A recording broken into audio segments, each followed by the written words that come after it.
Hello everyone, welcome. आज का topic, आप लोगों ने बहुत सारे कमेंट्स के थ्रू मुझे मैसेज किया कि सर इलेक्ट्रोलिसिस का कुछ वीडियो बना दीजिए। तो हमने भी सोचा कि आपने इतने प्यार से बोला तो मैं हाजिर हूँ।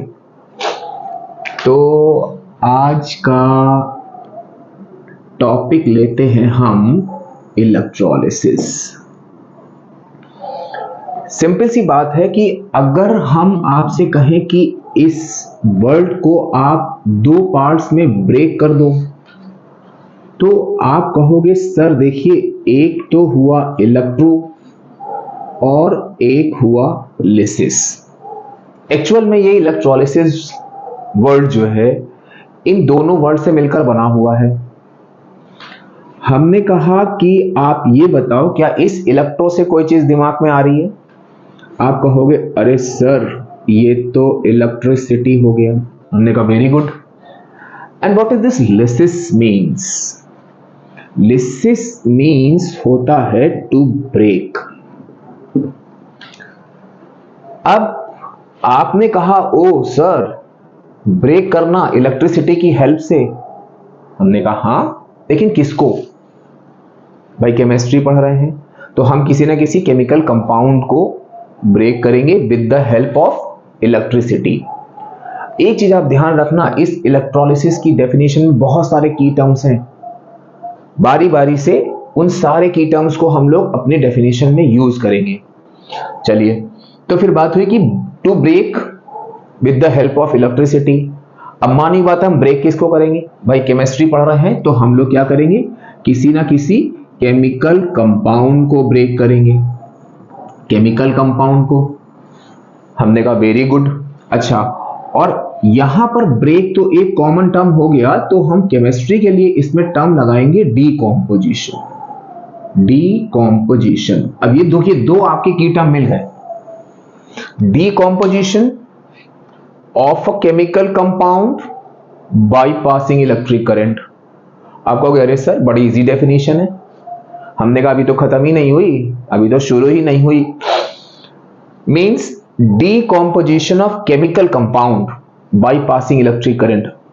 केमिकल कंपाउंड, आप सोचोगे कोई भी केमिकल कंपाउंड ले लेंगे, इलेक्ट्रिक करंट पास करेंगे, इलेक्ट्रोलिसिस हो गई। नहीं, केमिकल कंपाउंड अगर हम लें, बहुत सिंपल सा एग्जांपल, अगर हम आपसे कहें आप सोडियम क्लोराइड ले लो, अभी इन सारी चीजों को कंपाइल करके डेफिनेशन बनेगी। सोडियम क्लोराइड ले लो। आपने कहा ठीक है सर सोडियम क्लोराइड ले लेते हैं। अब भैया सोडियम क्लोराइड सॉलिड स्टेट में होता है, तो अब इस सॉलिड स्टेट का डीकॉम्पोजिशन आप कैसे कराओगे केमिकल कंपाउंड? अब ये सॉलिड स्टेट में होता है, means it is made up of ions. Ions are held together by strong electrostatic force of attraction. तो इसको सॉलिड स्टेट में आप कैसे ब्रेक कर पाओगे? सोल्यूशन उसका भी है कि आप क्या करोगे, जो भी केमिकल कंपाउंड लिया है आप इसमें डाल दो वाटर। यानी कि आप इस जो आपने कंपाउंड लिया है, हम इसको एग्जांपल एज एग्जांपल के तौर पे ले रहे हैं, इसको रिप्रेजेंटेटिव मानेंगे हम लोग, और बाकी सारे कंपाउंड में भी यही सेम चीज लगाएंगे हम। क्या चीज हो गई यहां पर? फिर हम क्या करेंगे, इसका एक्वस सॉल्यूशन बना लेंगे। आपने कहा ओ सर देखिए, फिर से कनेक्ट करते हैं, decomposition of chemical compound in aqueous solution. एक तरीका और है, अगर मान लीजिए कोई आपने ऐसा कंपाउंड लिया है which is insoluble in water, तो इसको आप मोल्टन स्टेट में भी ले सकते हो, मोल्टन स्टेट में। तो अब बात यहां पर क्या आ गई कि decomposition of chemical compound in aqueous solution और molten state by passing electric current. आपने कहा सर हो गई डेफिनेशन। हमने कहा नहीं, अभी जरा आपने जो बोला हम उसके टर्म्स को लिखते हैं। Means decomposition of chemical compound कैसे? इन देयर एक्वस और मोल्टन स्टेट।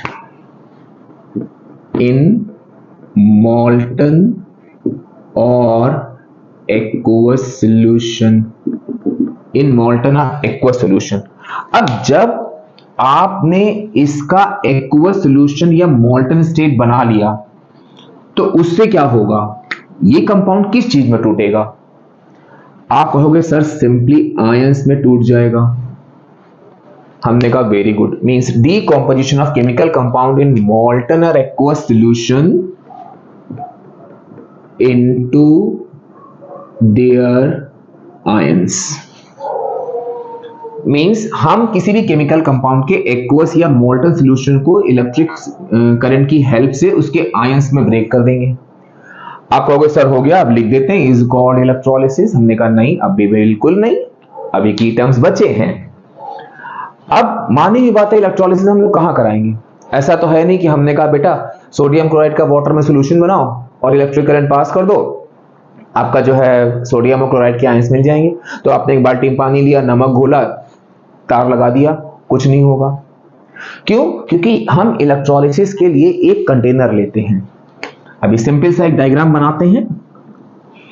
कंटेनर नहीं, एपरेटस लेते हैं एक, जिसमें हम लोग के इस टाइप से ये कुछ इस टाइप से होता है। ये यहां पर एक हमारा एनोड होता है, एक अभी इसको डिटेल में हम लोग बात करेंगे, अभी हम लोग सिर्फ डेफिनेशन के लिए की टर्म्स निकालना है। एनोड पॉजिटिव होता है, कैथोड नेगेटिव होता है। इसके अंदर दोनों आयंस हैं। अब आपने क्या किया, इस एक्वस सॉल्यूशन को आयंस में ब्रेक कर लिया। अब आयंस क्या करेंगे? आयंस जो है नेगेटिव वाला आयन एनोड की तरफ, पॉजिटिव आयन कैथोड की तरफ माइग्रेट करना शुरू कर देगा और वहां पर जाकर डिपॉजिट हो जाएगा। ये चीज आपको अपने टर्म्स में लिखनी है। Decomposition of chemical compound in molten और aqueous solution into their ions followed bye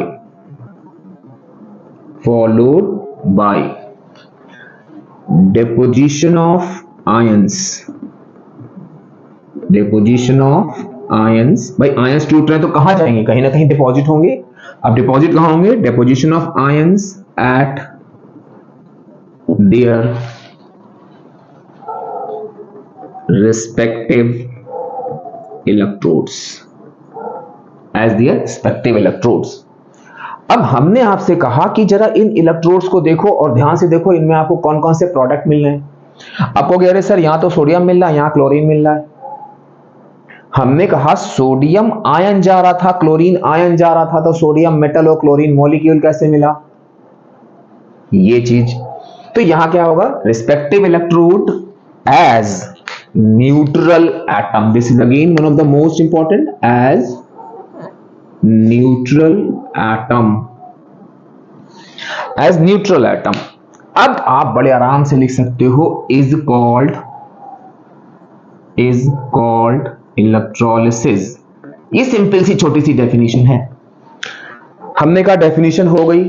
आपने सोचा, पूरा ध्यान से पढ़ा, आपने कहा सर एक गलती है। हमने कहा क्या? आपने कहा अरे सर आपने इलेक्ट्रिसिटी का तो कहीं रेफरेंस ही नहीं लिया। हमने कहा वेरी गुड, बहुत ध्यान से देख रहे हो। Means decomposition of chemical compound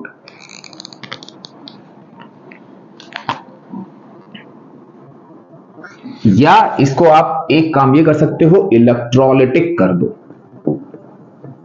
electrolytic decomposition of chemical compound in molten or aqueous solution into their ions followed by deposition of ions at respective electrodes as neutral atom is called electrolysis। ये आपकी complete definition हो गई electrolysis की। अगर define electrolysis आता है, इनमें से कोई भी एक टर्म आपको छोड़ना नहीं है, क्योंकि हर अभी हम लोग देखेंगे जब वेरियस कंपाउंड्स की इलेक्ट्रोलिसिस करेंगे, आप देखोगे आयंस भी वहां पे आएंगे। जो आप कंपाउंड इकट्ठे करोगे, जो आप यहाँ पे एनोड और कैथोड पर अपने प्रोडक्ट इकट्ठे करोगे, वो भी आपके न्यूट्रल एटम के फॉर्म में होंगे। एक्वस या मोल्टन सॉल्यूशन हर एक में कंपलसरी होगा इलेक्ट्रोलाइट लेना। अब यहां पर बात आ गई, ये तो हम लोग का छोटा सा एक हो गया डेफिनेशन। अब बात आती है कि इस इलेक्ट्रोलिसिस में, इलेक्ट्रोलिसिस की टर्मिनोलॉजी बहुत बड़ी है। तो आपको ये चीज ध्यान रखनी है कि हम एक्वस और मोल्टन सॉल्यूशन, एक्वस या मोल्टन सॉल्यूशन बनाएंगे, न्यूट्रल एटम के फॉर्म में अपने प्रोडक्ट्स को डिपॉजिट करेंगे। अब बात आती है इलेक्ट्रोलिसिस हम कराएंगे कैसे? भाई सिंपल सी बात है, एक बाल्टी में पानी भर के तो हम कर नहीं सकते। नमक डाला, पानी डाल दिया, इलेक्ट्रिक करंट पास करा दी, ऐसा क्यों नहीं कर सकते? क्योंकि एक जो बहुत इंपॉर्टेंट चीज है जिस पर बेस्ड रीजनिंग है, जो अभी हम चैप्टर के बीच में आपको बताएंगे, लेकिन उससे पहले आपको एक चीज ध्यान रखनी है कि for electrolysis DC is used, यानी हम डीसी करंट का यूज करेंगे। डीसी करंट का मेन सोर्स आप जानते ही हो, सेल होता है। तो हम क्या करते हैं, इस पूरी इलेक्ट्रोलिसिस के प्रोसेस को एक सेल में करते हैं। आप कहोगे सेल सर ये कैसा होगा? हमने कहा कुछ नहीं, बहुत सिंपल सा।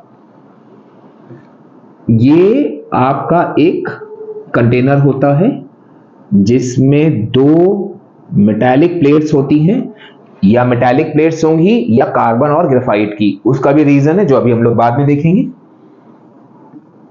ये दो प्लेट्स लेंगे, यहां पर हम, और एक यहां पर हम लगाएंगे बल्ब, जो कि आप नॉर्मल इलेक्ट्रोलिसिस किसी भी कंपाउंड की कर रहे होगे वहां पे नहीं लगाओगे। यहां पे क्योंकि हमको टर्मिनोलॉजी चाहिए, तो उस टर्मिनोलॉजी का रिलेशन इस बल्ब से है। अब वो अभी आप जब कंपाउंड की इलेक्ट्रोलिसिस देखोगे हम कर रहे होंगे, तो आप खुद ही देखोगे कि हमने वहां बल्ब नहीं लगाया है। यहां हमने क्या किया, इसमें फिल कर दिया आपका ये मोल्टन और एक्वस सॉल्यूशन। यहां पर हमने लिया मोल्टन और एक्वस सॉल्यूशन। ये आपकी दो प्लेट्स हो गई जिनको हम कहते हैं इलेक्ट्रोड, और ये जो मोल्टन और एक्वस सॉल्यूशन है ये आपका कहलाता है इलेक्ट्रोलाइट। अब देखिए इसी से आपकी सारी डेफिनेशन यहां पर हो गई, इलेक्ट्रोलाइट। अभी डेफिनेशन बारी बारी से इलेक्ट्रोलाइट, इलेक्ट्रोड, इनको जब हम लोग देखेंगे तब आप देखिएगा इनका किस तरह से हम यूज करेंगे। ये सेल का ये पॉजिटिव एंड है, ये नेगेटिव एंड है। अच्छा एक चीज और ध्यान रखिएगा, यहां पर बहुत ही कॉमन मिस्टेक हम लोग ऑब्जर्व करते हैं बच्चों की, कि बच्चा इस सेल के साइन से कंफ्यूज, मतलब सेल का साइन नहीं लगा पाता है, कंफ्यूज हो जाता है। उसके लिए आपको ध्यान रखना होगा थोड़ा सिंपल सा मैथ का फंडा। मैथ्स में क्या होता है, प्लस मीन्स मोर, मीन्स जो सेल की लंबी वाली डंडी होगी that will you mark as plus, छोटी वाली डंडी क्योंकि कम होगी तो उसको आप, वो कम के लिए हम लोग माइनस लेते हैं, लेस, यानी कि आप उसको माइनस से रिप्रेजेंट करोगे। अब जो आपने सेल का पॉजिटिव एंड जिस प्लेट से कनेक्ट किया है वो आपका होता है एनोड, और जो नेगेटिव एंड होता है वो होता है आपका कैथोड। अब हम बार बार आपसे बोलेंगे पॉजिटिव और नेगेटिव साइन की गड़बड़ मत करना। प्लस मींस ज्यादा, मींस लंबी वाली डंडी की तरफ प्लस, छोटी वाली डंडी की तरफ माइनस। बहुत सिंपल लैंग्वेज है, हम बहुत कॉमन लैंग्वेज में समझा रहे हैं आपको। क्यों? क्योंकि अगर आपका प्लस माइनस साइन गलत हुआ, आपके एनोड और कैथोड गलत हो जाएंगे। एनोड और कैथोड गलत हो गए, इन पर आयंस का डिपोजिशन गलत होगा। आयंस का डिपोजिशन गलत हो रहा है मतलब कि आपका प्रोडक्ट गलत बन रहा है, ऑब्जर्वेशन सब ऊपर से लेकर नीचे तक सब कुछ गलत। तो ये एक सिंपल सा डायग्राम हम लोगों का हो गया। अब हम क्या करेंगे, यहां पर आपको बताएंगे कि इसमें कौन कौन से वेरियस टर्म्स, और ये जो बल्ब लगा है इस बल्ब की क्या इंपॉर्टेंस है, उससे क्या चीज निकल के आएगी सामने। तो यहां पर हम लोग सबसे पहले तो बात करते हैं, जैसे कि जो पहला टर्म हम लोग का आ रहा है दैट इज इलेक्ट्रोलाइट, क्योंकि वही मेन है, वही उसी का हमें एक्वस या मोल्टन सॉल्यूशन लेना है। तो पहला टर्म आपका आया इलेक्ट्रोलाइट। अब इलेक्ट्रोलाइट सिंपल सा, कुछ नहीं करना है, जो डेफिनेशन में आपने की टर्म निकाला था मोल्टन और एक्वस सॉल्यूशन, बस वही चीज यहां पे आपको ले लेनी है कि मोल्टन और aqueous solution of chemical compound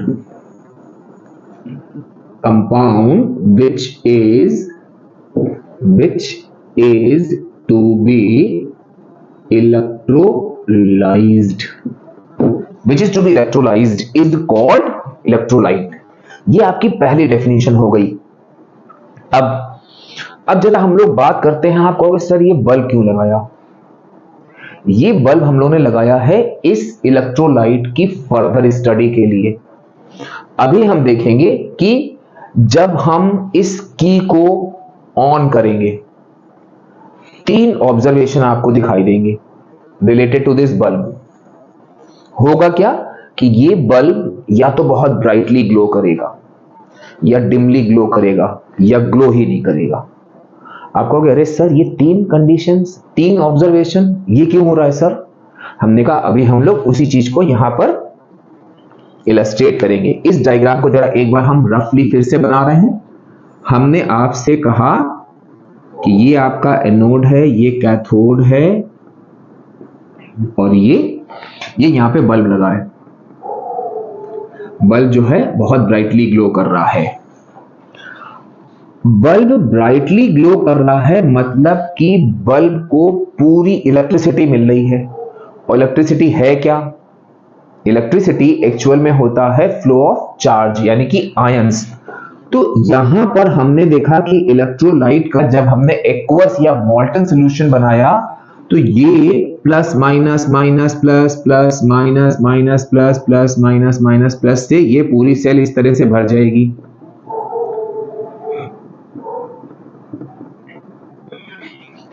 जैसे ही इस स्विच को आप इससे टच कराओगे, आपका सर्किट कंप्लीट होगा। सर्किट कंप्लीट हुआ, आपने देखा बल्ब ब्राइटली ग्लो कर रहा है। इसका मतलब यह हुआ कि ये जो हमारा पॉजिटिव एंड था, इस पर नेगेटिव आयंस आ गए। ये जो नेगेटिव एंड था, इस पर हमारे पॉजिटिव आयंस आ गए, और बल्ब ब्राइटली ग्लो करना शुरू हुआ। हुआ क्या एक्चुअल में कि जैसे ही आपने लाइट वो करी तो इसके अंदर जो इलेक्ट्रोलाइट था वो कंप्लीटली डिसोशिएट हो गया into ions. Completely dissociate into ions. और हमको इलेक्ट्रिक करंट के लिए चाहिए क्या? हमको इलेक्ट्रिक करंट के लिए चाहिए होते हैं आयंस। तो इसका मतलब जैसे ही, भाई इसमें हमने कुछ नहीं चेंज किया, सेम इलेक्ट्रोलाइट ले रहे हैं, उसी इलेक्ट्रोलाइट में एक बार 3 अलग अलग इलेक्ट्रोलाइट ले रहे हैं। एक में जो है बल्ब ब्राइटली ग्लो कर रहा है, एक में डिमली ग्लो कर रहा है, एक में ग्लो कर ही नहीं रहा है। बाकी तो कुछ भी चेंज नहीं किया, वैसे एनोड है, वैसे कैथोड है, वैसे इलेक्ट्रोलाइट है, सब कुछ है, लेकिन इलेक्ट्रोलाइट डिफरेंट डिफरेंट है। तो इसका मतलब इस बल्ब का ब्राइटली जलना, डिमली जलना या ना जलना डिपेंड करता है कि ये इलेक्ट्रोलाइट किस टाइप का है। बल्ब अगर ब्राइटली ग्लो कर रहा है मींस ये इलेक्ट्रोलाइट अपने आयंस में कंप्लीटली टूट जा रहा है, और जब ये अपने आयंस में कंप्लीटली टूट जा रहा है तो आयंस का डिपोजिशन जो है रेस्पेक्टिव इलेक्ट्रोड पर होता जा रहा है और बल्ब हमको ब्राइटली ग्लो करेगा। तो यहां पर जब इस टाइप से हम लोग देखेंगे कि बल्ब ब्राइटली ग्लो कर रहा है, तुरंत दिमाग में दौड़ा लेंगे अच्छा मतलब कि ये इलेक्ट्रोलाइट पूरी तरह से आयंस में टूट चुका है। फिर हमने देखा कि भाई जब हमने ये किया तो बल्ब जो है बहुत डिमली जल रहा है। अब क्या हुआ कि हमने देखा कि जो हमने यहां पर इलेक्ट्रोलाइट लिया था वो इलेक्ट्रोलाइट थोड़ा आयंस में ब्रेक होगा और कुछ जो है इसके अंदर बच जाएंगे आपके अनआयोनाइज्ड मॉलिक्यूल। अनआयोनाइज्ड मॉलिक्यूल मतलब क्या हुआ आपका कि जब ये बल्ब डिमली ग्लो कर रहा है तो इसका मतलब यहां पर पार्शियल डिसोसिएशन हुआ है इनटू आयंस। और जब पार्शियल डिसोसिएट आए, अभी इनको हम पूरा कंप्लीटली लिखेंगे, पहले हम आपको ये टर्म समझा रहे हैं सारे। पार्शियली डिसोसिएट हुआ है यानी कुछ आयंस हैं और कुछ आपके ये अनआयोनाइज्ड मॉलिक्यूल्स हैं। ये अभी आपका काम आएगा constituent particles of strong electrolyte, weak electrolyte और नॉन इलेक्ट्रोलाइट। अब आपने क्या किया, तीसरे केस में देखा। अब बार बार हम एक चीज बोलेंगे कि किस इलेक्ट्रिक करंट के लिए क्या रिस्पॉन्सिबल है, आपको ध्यान रखना है फ्री आयंस, क्योंकि ये चीज अभी आपकी बहुत सारे रीजनिंग में काम आएगी। अब यहां पर क्या हुआ, आपने पूरा सारा वो किया, इलेक्ट्रोलाइट चेंज किया और जैसे ही इसको यहां पर क्लिक किया बल्ब जला ही नहीं। आपने कहा सर बल्ब तो जल नहीं रहा है। हमने कहा कि नहीं जल रहा है, मतलब कि इसके अंदर इस इलेक्ट्रोलाइट में जो भी आपके कंस्टिट्यूएंट पार्टिकल्स थे वो कंप्लीट मॉलिक्यूल्स के फॉर्म में थे, यानी उसमें कोई भी आयन नहीं था। इसका मतलब ये हुआ कि ये जो आपने इलेक्ट्रोलाइट लिया है, ये electrolyte doesn't dissociate into ion, dissociates into ion. जब ये आयंस में डिसोशिएट नहीं हो रहा है तो क्या होगा, इसके पास होंगे केवल मॉलिक्यूल्स, मॉलिक्यूल्स ओनली। तो इस तरह से आपने देखा कि आपने जो ये 3 ऑब्जर्वेशन देखे related to bulb, either bulb will glow brightly और डिमली और it will not glow. The simple conclusion, simple सा एक कंक्लूजन निकलेगा आपका यहां पर कि there are 3 types of electrolyte, यानी कि इस इलेक्ट्रोलाइट को हम लोग 3 पार्ट्स में कैटेगराइज कर देंगे। One is your strong electrolyte. अब स्ट्रॉन्ग इलेक्ट्रोलाइट है मींस ये बल्ब को, ये वो वाला केस हुआ जिसने बल्ब को ब्राइटली ग्लो किया था। फिर वीक इलेक्ट्रोलाइट, इस केस में क्या हुआ था कि बल्ब डिमली ग्लो कर रहा था। And non electrolyte, non electrolyte, इन पर बेस बहुत सारे क्वेश्चन आते हैं एग्जाम में। तो strong electrolyte, weak electrolyte, non electrolyte. अब जरा हम बात करें कि इनके कंस्टिट्यूएंट पार्टिकल्स क्या होंगे, या पहले चलो डेफिनेशन की बात कर लेते हैं। अगर हम इनके डेफिनेशन की बात करें तो सिंपल सा बात क्या होगी कि स्ट्रॉन्ग इलेक्ट्रोलाइट वो इलेक्ट्रोलाइट होते हैं विच आपको ध्यान रखना है, विच कंप्लीटली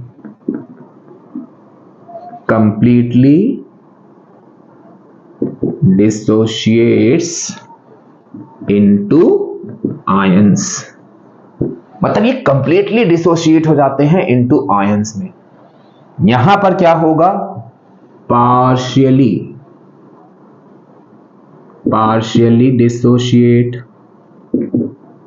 डिसोशिएट इनटू आयंस।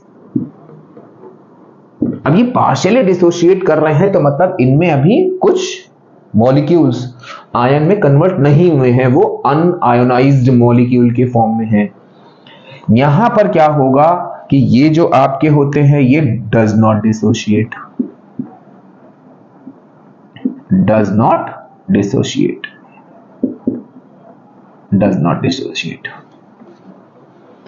अब ये तो हो गई इनकी definition. Strong electrolyte are the electrolyte which completely dissociate into ions in their aqueous solution.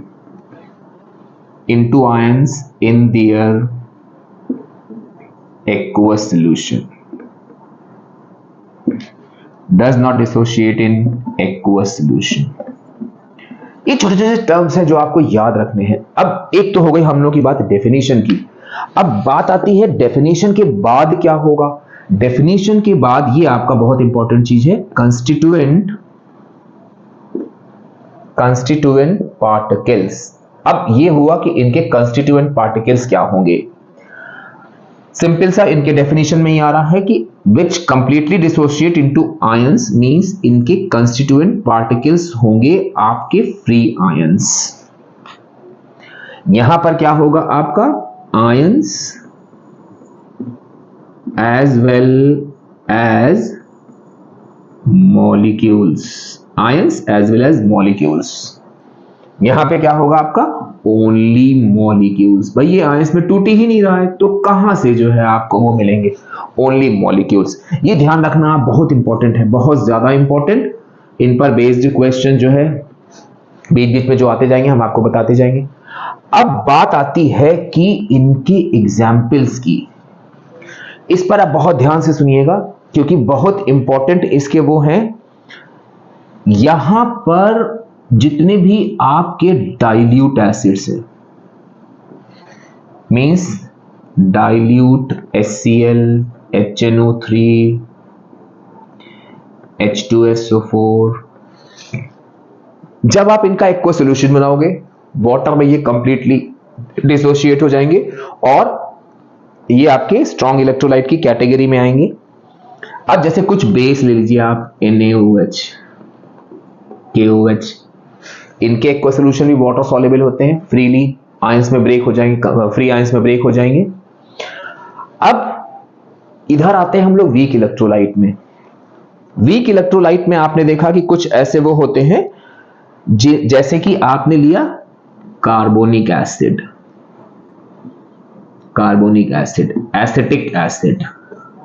Acetic acid. आप ये कह सकते हो कि ये जितने भी आपके ऑर्गेनिक एसिड हैं, ऑर्गेनिक एसिड, वो सारे के सारे आपके वीक इलेक्ट्रोलाइट होते हैं। यहां पे आप क्या कह सकते हो कि जितने भी आपके मिनरल एसिड हैं, ये आपने एसिड वाला अगर मेरा वीडियो देखा होगा, उनके क्लासिफिकेशन में था मिनरल एसिड, ऑर्गेनिक एसिड या इनऑर्गेनिक एसिड। अब हम लोग बात करते हैं इसकी। यहां पर आपका शुगर सॉल्यूशन हो गया, CCl4 हो गया। तो इस टाइप के अभी बुक में आप देखना थोड़े से और ज्यादा एग्जाम्पल दे रखे हैं। मेरा एक सजेशन ये है कि आप जब strong electrolyte, weak electrolyte, non electrolyte की थोड़ा स्टडी करिएगा तो बुक से, क्योंकि यहां लिखेंगे तो बहुत लंबा हो जाएगा, तो बुक से आप एक भी एग्जाम्पल छोड़िएगा नहीं, सारे एग्जाम्पल याद करिएगा। क्यों? क्योंकि इसमें क्वेश्चन आता है which among the following is made up of ions and unionized molecules। Directly नहीं पूछेंगे वीक इलेक्ट्रोलाइट या strong electrolyte, which among the following is made up of ions as well as molecules। वहां पर आपने सोचा कि चलो दो याद कर लेते हैं, कार्बोनिक और एसिटिक। अब वहां 4 ऑप्शन थे, अब वहां पर क्या हुआ कि आपको बाकी के 2 याद ही नहीं थे, तो आप उन दोनों में कंफ्यूज हो जाओगे। तो आप सारे एग्जाम्पल याद रखना, क्योंकि इस टाइप के क्वेश्चन फिर वही होते हैं कि सिंपल सा 79 मिला, 1 कट गया। तो ये चीज आपको ध्यान रखनी है। स्ट्रॉन्ग इलेक्ट्रोलाइट क्या होते हैं, वीक इलेक्ट्रोलाइट क्या होते हैं, नॉन इलेक्ट्रोलाइट क्या होते हैं, उनके वेरियस एग्जाम्पल, और ये सारा जो है हमने इनका एक आपको कंप्लीट इंट्रोडक्शन दे दिया कि इलेक्ट्रोलाइट क्या होते हैं। तो ये हम लोग का पहला टर्म हो गया, दैट इज इलेक्ट्रोलाइट। अब जरा हम लोग बात करते हैं इन इलेक्ट्रोड्स की। तो नेक्स्ट हम लोग का जो टर्म आएगा टर्मिनो, इसमें अगर आप इलेक्ट्रोलिसिस में टर्मिनोलॉजी क्लियर कर ली आपने, समझ लीजिए आपने जो है बहुत ज्यादा कुछ कवर कर लिया बड़े आराम से बिना किसी प्रॉब्लम के, क्योंकि इनकी टर्मिनोलॉजी से ही बच्चे ज्यादातर कंफ्यूज होते हैं। तो अच्छा, ये हम लोग का था एनोड। अब हमने आपसे कहा कि इलेक्ट्रोड, सेकंड हमारा हुआ इलेक्ट्रोड। तो पहला इलेक्ट्रोलाइट, दूसरा इलेक्ट्रोड। अच्छा, अब अगर हम आपसे कहें कि जब आप इस स्विच को ऑन करोगे सर्किट कंप्लीट होगा, करंट फ्लो करेगी, आप कहोगे हाँ सर। हमने कहा करंट किधर जाएगी, आप कहोगे सर यहां जाएगी, यहां से जाएगी, यहां जाएगी, यहां आएगी। यानी कि अगर हम कहें कि इस इलेक्ट्रोलाइट में करंट का फ्लो किसके थ्रू हो रहा है, करंट एंटर कर रही है और लीव कर रही है, किसके थ्रू कर रही है, आप कहोगे अरे सर बड़ा आसान है, ये इस इलेक्ट्रोड के उससे। हम कहेंगे वेरी गुड। तो इलेक्ट्रोड्स वो मेटालिक प्लेट्स होती हैं जिनसे करंट एंटर होती है या लीव होती है। तो यहां पर हम क्या करेंगे कि इलेक्ट्रोड आपके क्या होते हैं, मेटालिक प्लेट्स, या आप यहां पर ग्रेफाइट। आप कहोगे सर ये क्यों ग्रेफाइट और कार्बन, आप कहोगे सर ये क्यों, मेटालिक प्लेट्स में ये तो आते नहीं है ना। मेटालिक प्लेट्स लेंगे और हम, या फिर इन इलेक्ट्रोड की जगह पे हम क्या करेंगे, ग्रेफाइट या कार्बन लेंगे। बहुत सिंपल सा रीजन है जो आपके चैप्टर के बीच में भी आपको ध्यान रखना है। हमने आपसे कहा कि यहां पर ये प्लस है, तो मानी हुई बात है कि जो नॉन मेटल्स हैं, इन नॉन मेटल्स के आयन यहां जाएंगे। अगर आपने यहां पर देखा कोई ऐसा नॉन मेटल है विच इज वेरी रिएक्टिव, तो वो जाएगा, अगर आपने यहां मेटालिक प्लेट लगा रखी है तो इसके संग रिएक्शन नहीं कर जाएगा, उसका डिपोजिशन थोड़ी ना होगा, वो तो रिएक्ट कर जाएगा उसके संग। तो अगर हम ऐसा कोई केस देखेंगे कि हमारे जो नेगेटिव वाले आयंस हैं, यानी कि जो एनायंस हैं, वो अगर बहुत ज्यादा रिएक्टिव है तो हम इनर्ट इलेक्ट्रोड का यूज करते हैं।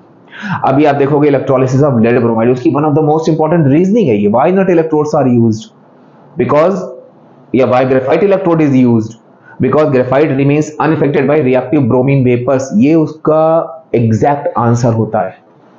अभी वहां पे हम आपको बताएंगे, लेकिन यहां पर बेसिक चीज ये होती है कि मेटालिक प्लेट्स, अक्सर बोलो कि मेटालिक प्लेट्स इलेक्ट्रोड्स होते हैं। बच्चा कहता है सर हमने तो एग्जांपल में देखा था ग्रेफाइट भी होता है, कार्बन भी होता है, वो तो नॉन मेटल्स होते हैं। नो डाउट, बिल्कुल सही, graphite and carbon both are non metals. वहां पर क्या होगा कि हम मेटालिक प्लेट्स लेंगे या ग्रेफाइट और कार्बन लेंगे। ग्रेफाइट और कार्बन क्यों लेंगे? अगर जो हमारा नॉन मेटालिक आयंस है वो बहुत रिएक्टिव है तो हम वहां पर मेटालिक प्लेट ना लेके ग्रेफाइट या कार्बन लेते हैं, ताकि वो ग्रेफाइट या कार्बन से रिएक्शन ना करे। तो metallic plates attach to the terminal of batteries is called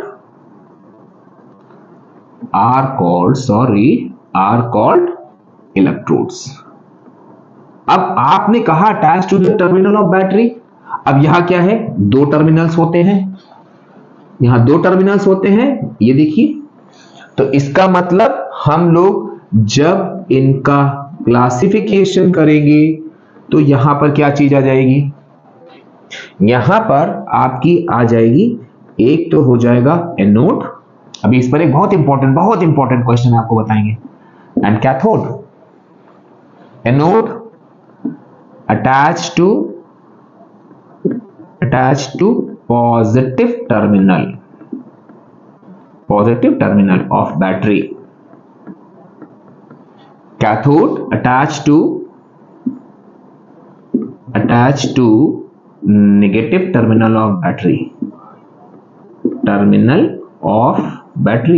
बहुत लंबा चैप्टर है, बहुत लंबा चैप्टर, आप डरो नहीं, एकदम से नहीं कराएंगे, छोटे छोटे पार्ट्स में एक एक टर्म्स को क्लियर करते हुए। तो अब यहां क्या हुआ, ये हो गई हम लोग की सेकेंड डेफिनेशन। एनोड और कैथोड दो टाइप्स हो गए इलेक्ट्रोड के, बाकी सारी चीजें आपकी सिंपल है।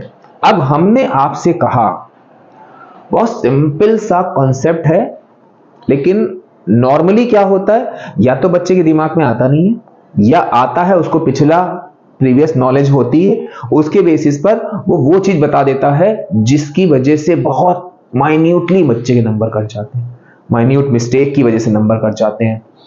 हम उम्मीद है ये चीज आपको समझ में आ गई होगी। अब हम इसका एक और, मतलब पहले कुछ आप इसको पॉइंट्स टू रिमेंबर समझ लो या इंट्रोडक्शन समझ लो। सारे टर्म्स जब तक क्लियर नहीं होंगे तब तक कंपाउंड्स की इलेक्ट्रोलिसिस पढ़ना बेकार है। अब हमने आपसे कहा कि एक दोबारा सेल लेते हैं, इस चैप्टर में यही खास बात है, बार बार सेल बनाते रहो। एक सेल लेते हैं, इधर एनोड लेते हैं, इधर कैथोड लेते हैं। बहुत लंबा वीडियो नहीं बनाएंगे, छोटे पार्ट्स में एक एक कॉन्सेप्ट को, एक एक क्वेश्चन, क्योंकि बहुत लंबा चैप्टर है, बच्चे घबरा जाते हैं। छोटी छोटी चीजों को ब्रेक करके आप वो करो। हमने आपसे कहा कि आपने यहां पर एक्वस सॉल्यूशन ले लिया किसी भी मेटालिक सॉल्ट का, कोई पर्टिकुलर एग्जाम्पल लेके नहीं चल रहे, क्योंकि वो हमको आपको एक कॉन्सेप्ट बताना है। अगर हम यहां कोई पर्टिकुलर एग्जाम्पल लेंगे, आपके दिमाग में वही एग्जाम्पल बैठा रहेगा, फिर वही जो हमने बोला माइन्यूट सी मिस्टेक होती वो हो जाएगी। इलेक्ट्रिक करंट पास करेंगे, ये एक्वस या जो भी मोल्टन सोल्यूशन है, ये हमारा मेटालिक सॉल्ट का, वो सॉल्ट आयंस में टूट जाएगा, यानी कि यहां पर आपके प्लस और माइनस, यहां पर आपका नॉन मेटालिक आयन जाएगा, यहां आपका मेटालिक आयन जाएगा। हमको मालूम है ये हमारा एनोड था, बार बार हम इसको लिखेंगे ताकि आप वो ना हो, एनोड प्लस होता है, कैथोड माइनस होता है। अब यहां पर क्या हुआ कि ये हमने मान लिया नॉन मेटल है M प्लस, मेटल पे पॉजिटिव चार्ज होता है, ये हमने मान लिया कि NY। अब हमने आपसे कहा कि एनोड पर कौन सा आयन जा रहा है, आप कहोगे सर एनोड प्लस वाला होता था तो N माइनस, हम कहेंगे वेरी गुड, जल्दबाजी नहीं करनी, थोड़ा सा सोचो, सही आंसर दो।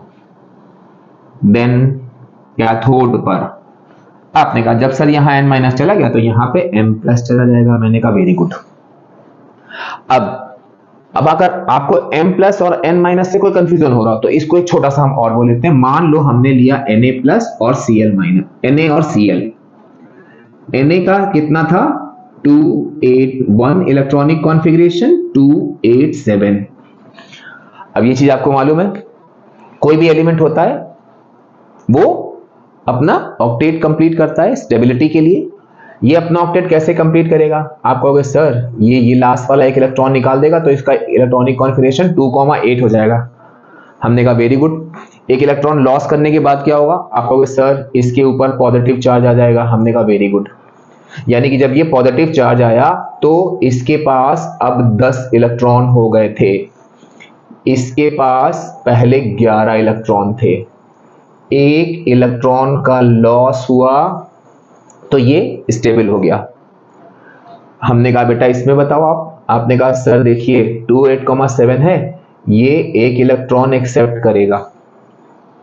हमने कहा वेरी गुड, मतलब इसके पास कितने थे 17, फिर इसने एक इलेक्ट्रॉन एक्सेप्ट किया तो इसके पास 18 हो गए और अब चार्ज आ जाएगा माइनस।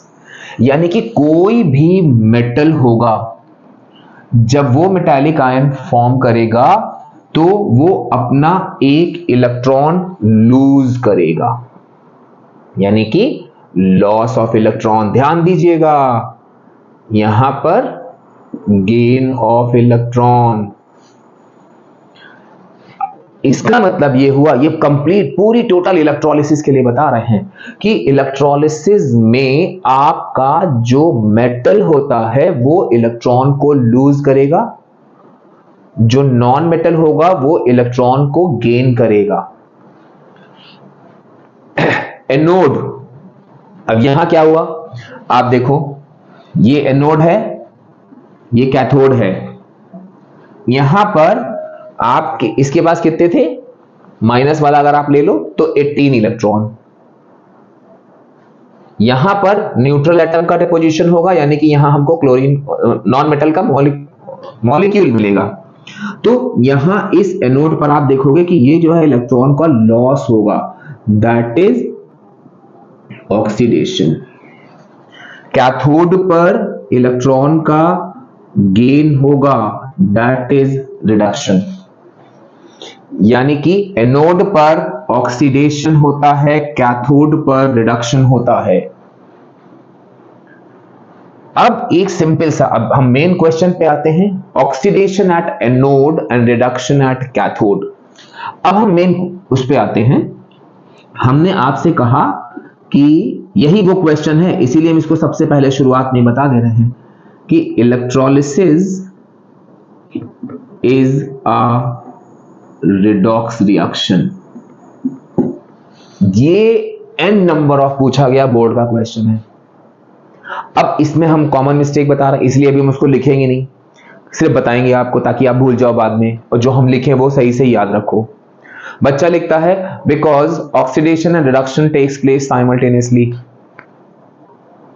अगर बच्चा ये लिख रहा है oxidation and reduction takes place simultaneously, वो तो रिडॉक्स को डिफाइन कर रहा है, वहां इलेक्ट्रोलिसिस तो कोई रेफरेंस तो आया ही नहीं।